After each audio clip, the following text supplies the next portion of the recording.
Regardless of how the feedback is delivered and what its contents contain, emotional reactions such as defensiveness can arise. Defensiveness is a natural response to thoughts, events, actions, or emotions that are perceived as threatening. During corrective feedback, defensiveness may emerge to protect against perceived attacks to our ego and to defend the images of ourselves that we project to others.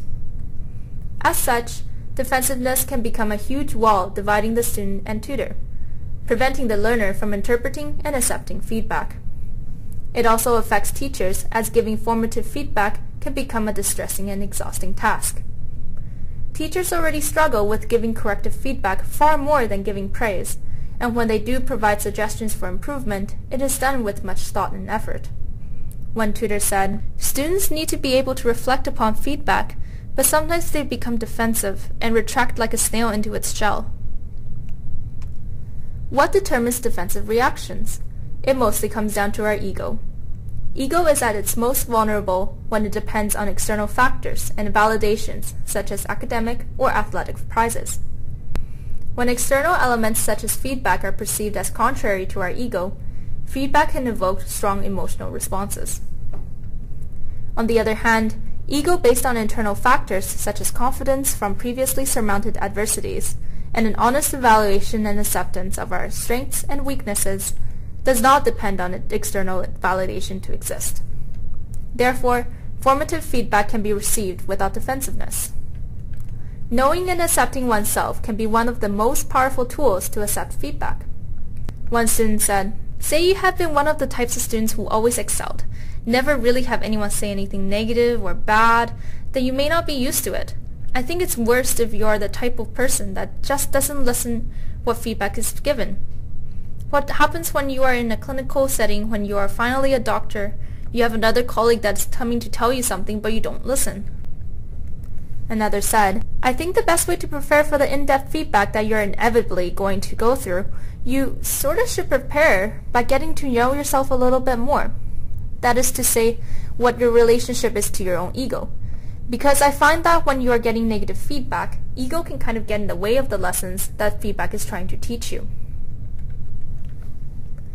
Defensive responses can also be decreased when it is mutually understood that feedback is not a judgment or an attack directed to the person. But even so, it is hard to be reasonable when one feels attacked, especially if the criticism has some element of truth. There are two main methods to deflate an attack into a helpful learning experience. First, one should seek more information. It's silly to respond to a message you don't fully understand. Asking for more information can help you understand the other person's view. You can also attain more information by asking for specifics. If they can't give you any, guess. Confirm what they tell you by paraphrasing.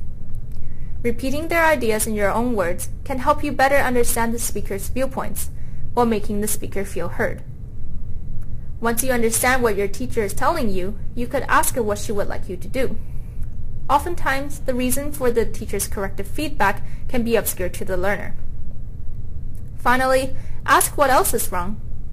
It may be strange at first to ask for even more criticism, but asking for more complaints can reveal the real problem. Make sure to watch your tone and body language. Try to convey that your intent is to find what's going on and not to be defensive. A second way to deflate criticism is to agree with your critic.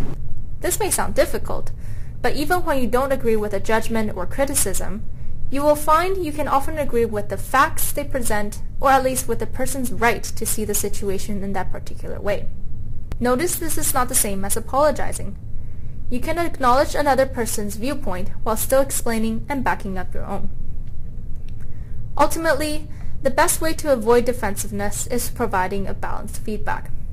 On the one hand, overly critical feedback decreases motivation and causes more defensiveness. On the other, sugarcoating feedback can create uncertainty and confusion without improving performance. Feedback should fall somewhere in a neutral, objective position. However, validation is necessary to cement self-confidence, as one teacher explained. The preceptor needs to remember to affirm successes and recognize goals achieved. If learners are not helped to recognize strengths, they are at risk of discontinuing desired behaviors. Students also appreciate corrective feedback if they are able to identify themselves in it. One student suggested, "Don't get discouraged if you get constructive or corrective feedback, but try and see how that applies to you and how that helps you grow in terms of your self-improvement."